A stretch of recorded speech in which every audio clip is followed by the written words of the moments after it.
Good evening, guys. Welcome to Daily Bible Kids. Trying a little something different here. And, well, I'm going to have to get a new light bar for you guys. You guys can't see them quite well here.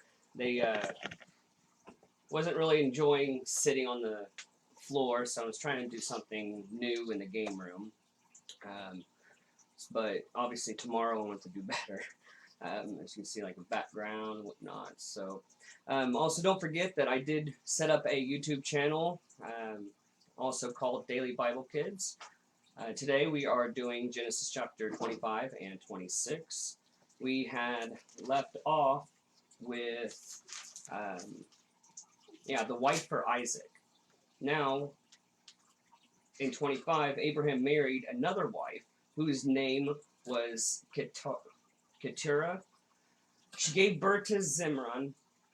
She gave birth to Zimran, Jokshan, Medan, Midian, Ishbak, and Shua.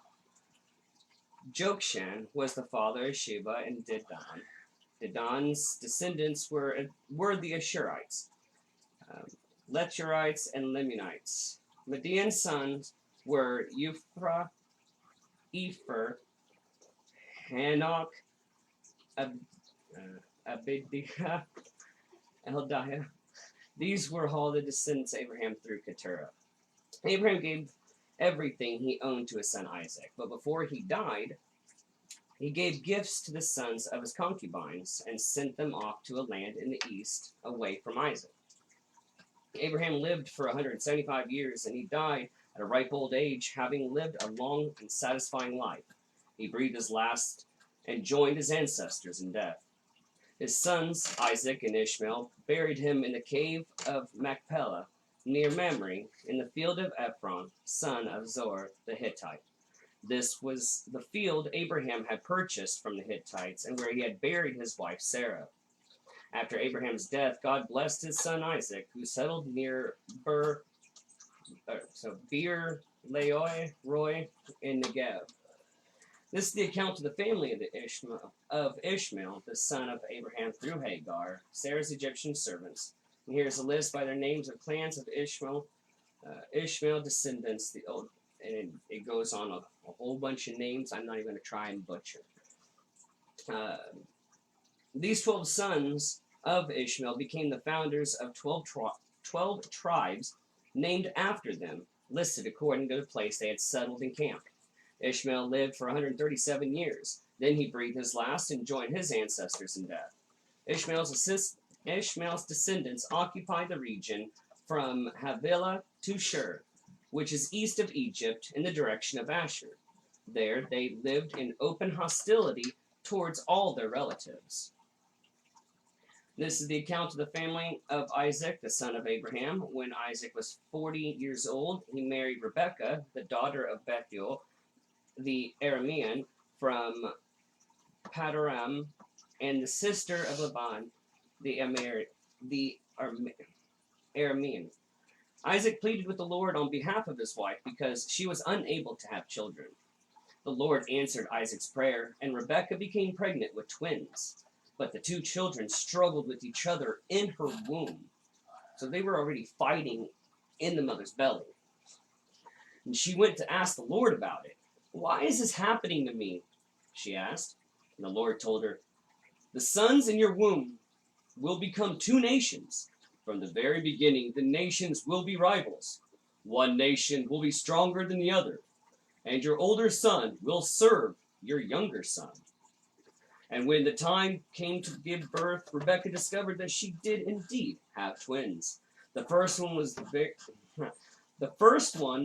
was very red at birth and covered with thick hair like a fur coat. So they named him Esau. Then the other twin was born with his hand grasping Esau's heel. So they named him Jacob. Isaac was 60 years old when the twins were born. It's literally like one after the other, and the second one, he was holding on to his heel and everything. As the boys grew up, Esau became a skillful hunter. He was an outdoorsman, but Jacob had a quiet temperament, preferring to stay at home. Isaac loved Esau because he enjoyed eating the wild game Esau brought home, but Rebekah loved Jacob. One day, when Jacob was cooking some stew, Esau arrived home from the wilderness, exhausted and hungry. Esau said to Jacob, "I'm starved. Give me some of that red stew." Now, this is how Esau got his other name, Edom, which means red. "All right," Jacob replied, "but trade me your rights as the firstborn son." Now, usually, when it comes to a family, the firstborn son usually got the first inheritance of everything, right? So he's like, "All right, I'll give you this stew, but sell me your birthright first, over a pot of stew." Okay. He goes, "Look, I'm dying of starvation," said Esau. What good is my birthright to me now?" But Jacob said, "First, you must swear that your birthright is mine." So Esau swore on an oath, thereby selling all of his rights as the firstborn to his brother Jacob. Then Jacob gave Esau some bread and lentil stew. Esau ate the meal, then he got up and left. He showed contempt for his rights as the firstborn. Chapter 26. A severe famine now. I'm sorry. Did you guys have any questions about what just happened? I got one question. What? So, why did God say that soon they were gonna be rival something? But Oh, because he already saw the future. He already knew. He was just telling him. I know, but then they said how one of them liked the other because of what they did, and then yeah. Oops. Okay. So what was the question? Question was, why did God say they were going to soon be rivals when one of them like the other one? I mean, God only told them that they were going to be rivals because he told him the future, what they were going to end up turning out to be like. Yeah. What, Connor? Well, I'm from Kari's. He said that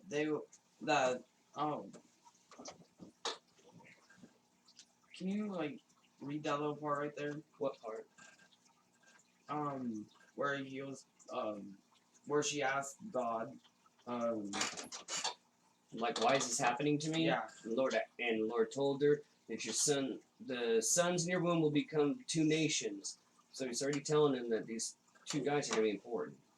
From the very beginning, the two nations will be rivals. So even as the nations down the road ends up forming, they're going to end up fighting each other. Okay? Okay, And but then one nation will be stronger than the other, and your older son will serve your younger son. he said that in the beginning they will be fighting. So does that mean that that later on they'll like come to an agreement or something? That's not foretold right now. Right now, God is just telling him that these two sons later on are going to end up fighting from the very beginning. At the same time, they're going to end up starting a nation down the road, and those two nations are going to end up fighting each other as well. They don't know. He hasn't said anything about the future, about what's going to happen to us. What? How could the woman get two babies in her stomach? Twins. Actually, women can have not just one, but twins, triplets, quadruplets. I mean, Septuplets. Which is there's 7. one woman on TV, I think she had like 8 kids on the belly. Her belly was big, yeah. Okay, moving on. Chapter 26. A severe famine now struck the land as had happened before in Abraham's time. So Isaac moved to Gerar, where Abimelech, king of the Philistines, lived. The Lord appeared to Isaac and said, "Do not go down to Egypt, but do as I tell you. Live here as a foreigner in this land, and I will be with you and bless you. I hereby confirm that I will give all these lands to you and your descendants, just as I solemnly promised Abraham, your father. I will cause your descendants to become as numerous as the stars in the sky, and I will give them these lands. And through your descendants, all the nations of the earth will be blessed. I will do this because Abraham listened to me and obeyed all my requirements, commandments, decrees, and instructions. So Isaac stayed in Gerar. When the men who lived there asked Isaac about his wife, Rebekah, he said, "She is my sister." He was afraid to say, "She's my wife." He thought that they would kill me to get her because she is so beautiful. But sometime later, Abimelech, king of the Philistines, looked out his window and saw Isaac caressing Rebekah. Immediately, Abimelech called for Isaac and exclaimed, "She is obviously your wife. Why did you say she is my sister?" "Because I was afraid someone would kill me to get her from me," Isaac replied. "How could you do this to us?" Abimelech exclaimed. "One of my people might easily have taken your wife and slept with her, and you would have made us guilty of a great sin." Then Abimelech issued a public proclamation. "Anyone who touches this man or his wife will be put to death." When Isaac planted his crops that year, he harvested 100 times more grain than he planted, for the Lord blessed him. He became a very rich man, and his wealth continued to grow. He acquired so many flocks of sheep and goat, herds of cattle, and servants, the Philistines became jealous of him. So the Philistines filled up all of Isaac's wells with dirt.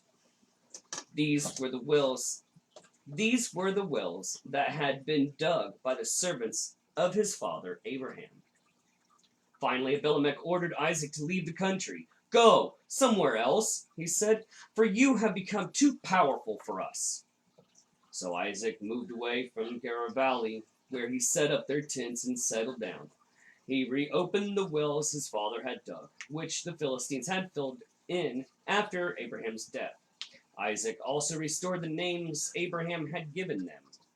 Isaac's servants also dug in the Gerar Valley and discovered a well of fresh water. But then the shepherds from Gerar came and claimed the spring. "This is our water," they said, and they argued over it with Isaac's herdsmen. So Isaac named the well Esek, which means argument. Isaac's men then dug another well, but again there was a dispute over it. So Isaac named it Sitnah. Please stop. Sitnah, which means hostility. Abandoning that one, Isaac moved on and dug another well. This time there was no dispute over it, so Isaac named the place Rehoboth, which means open space. For he said, "At last, the Lord has created enough space for us to prosper in this land." From there, Isaac moved to Beersheba, where the Lord appeared to him on the night of his arrival. "I am the God of your father Abraham," he said. "Do not be afraid, for I am with you and will bless you. I will multiply your descendants, and they will become a great nation. I will do this because of my promise to Abraham, my servant." Then Isaac built an altar there and worshipped the Lord. He set up his camp at that place, and his servants dug another well. One day, King Abimelech came from Gerar with his advisor, Huzath, and also Phicol, his army commander. "Why have you come here?" Isaac said. "You obviously hate me since you kicked me off your land." They replied, "We can plainly see that the Lord is with you. So we want to enter into a sworn treaty with you. Let's make a covenant. Swear that you will not harm us, just as we have never troubled you. We have always treated you well, and we sent you away from us in peace. And now look how the Lord has blessed you." So Isaac prepared a covenant feast to celebrate the treaty, and they ate and drank together. Early the next morning, they each took a solemn oath not to interfere with each other. Then Isaac sent them home again, and they left him in peace. That very day, Isaac's servants came and told him about the new well they had dug. "We found water!" they exclaimed. So Isaac named the well Sheba, which means oath. And to this day, the town that grew there is called Beersheba, which means well of the oath. At the age of 40, Esau married 2 Hittite wives, Judith, the daughter of Beri, and Basmath, the daughter of Elon. But Esau's wives made life miserable for Isaac and Rebekah. That's the end of our reading for today. Any of you guys have any questions? No? Alright. Well, you guys have a wonderful night, and God bless. Bye.